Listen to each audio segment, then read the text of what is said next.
O Bitcoin vem para fazer a propriedade privada ser absoluta, como ela nunca foi. Nunca houve na história da humanidade um ativo que você pudesse levar pro caixão, que nenhum juiz nunca pudesse lhe tomar, né?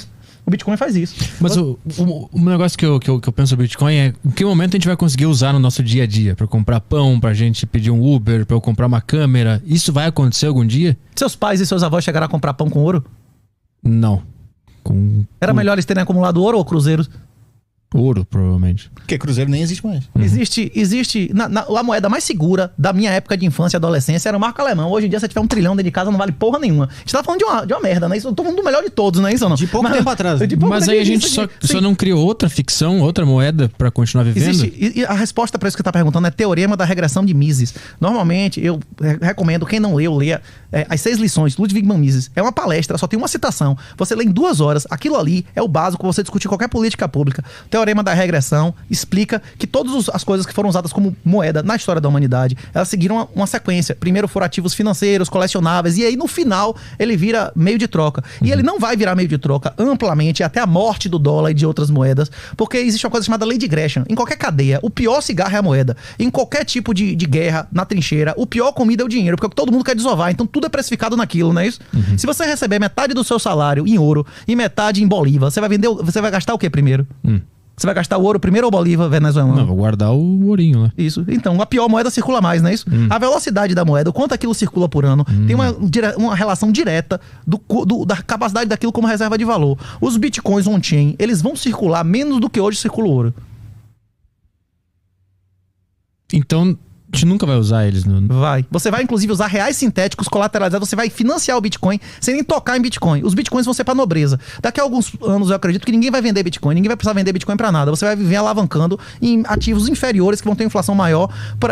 Vou dar um exemplo. Se a inflação da prata ou a inflação do real é 20% ao ano, a inflação do Bitcoin no próximo halving vai ser menos de 0,5% ao ano. A tendência é que o real se desvalorize, não é isso? E no curto prazo não, mas nos últimos 50 séculos, todos os séculos o ouro ganhou da prata, não é isso?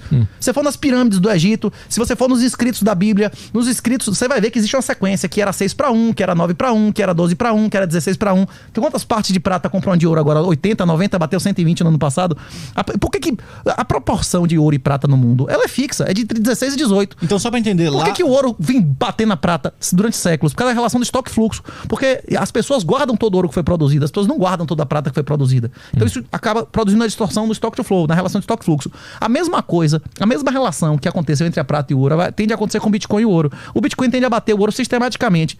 E em relação a cobre, em relação a ferro, você pode se endividar em real, em dólar, nessas porcarias e buscar o seu principal, tá em ouro, tá em Bitcoin, em ativos superiores, você vai poder se endividar eternamente, sua dívida vai valer cada vez menos em relação ao principal. Os empréstimos colateralizados em sintéticos, foi o que eu perguntei antes da gente começar a gravar. Daqui a 5 anos, hoje agora, na Nigéria, um país que tem mais gente do que o Brasil, não é isso? Tá proibindo, eles estão restringindo dinheiro físico. Na Índia, restringindo dinheiro. A partir de agora, as cédulas de ontem não valem mais. Você tem que trazer a cédula aqui e comprovar de onde veio o valor. Vai ter muita gente que vai ter dinheiro que não vai ter comprovação, que vai perder o dinheiro ou não? Vai dar merda isso? Vai acontecer isso no Brasil ou não vai? Isso é com certeza. A CBDC é prioridade de Bolsonaro e de Lula, todos eles. Não é isso? Do Fórum Econômico Mundial. Beleza. Se for proibido acabar dinheiro físico, você receberia 5 milhões de reais no jogo do bicho, no seu Pix? Você receberia? No Pix? É. Você ganhou no jogo do bicho, você receberia no Pix 5 milhões do jogo do bicho? Você vai responder processo o resto da sua vida. De tráfico de droga, associação com tráfico, você não vai ter. Você vai pegar um recibo que você ganhou no Pix pra apresentar pra Receita Federal, é isso? Entendi.